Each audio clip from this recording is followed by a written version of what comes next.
নতুন নীল রঙের ড্রেস পরে একটি বিড়াল রাস্তায় লাফাতে লাফাতে স্কুলে যাচ্ছে, কাঁধে ব্যাগ।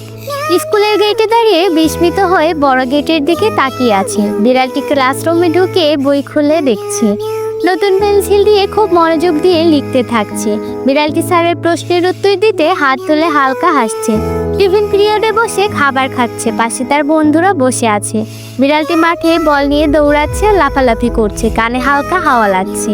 ক্লাস শেষে বন্ধুদের নিয়ে সারি বেঁধে হেসে হেসে বের হচ্ছে। দোকান থেকে বিড়ালটি একটি আইসক্রিম কিনে বড় চোখে তাকিয়ে আছে। রাস্তা ধরে আইসক্রিম চাটতে চাটতে বাড়ির দিকে ফিরছে। বাড়িতে ফিরে বই নামিয়ে টেবিলে রাখছে, মুখে একটু হাসি। নিজেকে স্কুল ড্রেসে দেখে খুবই হিরো মনে হচ্ছে। বিড়ালটি দাঁড়িয়ে থেকে স্কুলের মজার ঘটনা মনে করছে। রাতে নরম জামা পরে কাটা ফলগুলো খেতে থাকছে। সোফায় বসে বালিশ কোলে নিয়ে নিশ্চিন্তে টিভি দেখছে বিড়ালটি। রান্নাঘরে গিয়ে দুধের গ্লাস নিয়ে হালকা চুমুক দিচ্ছে। বিড়ালটি বারান্দায় দাঁড়িয়ে রাতের তারা দেখছে। ছোট ডেস্কে বসে রঙিন পেন্সিল দিয়ে ছবি আঁকছে। বিড়ালটি বিছানায় শুয়ে পড়ে, তারপর কিছু সময় পরে ঘুমিয়ে যায়। আশা করি আপনাদের ভিডিওটি ভালো লেগেছে। ভিডিওটা ভালো লাগলে অবশ্যই লাইক করবেন, কমেন্ট করে জানাবেন।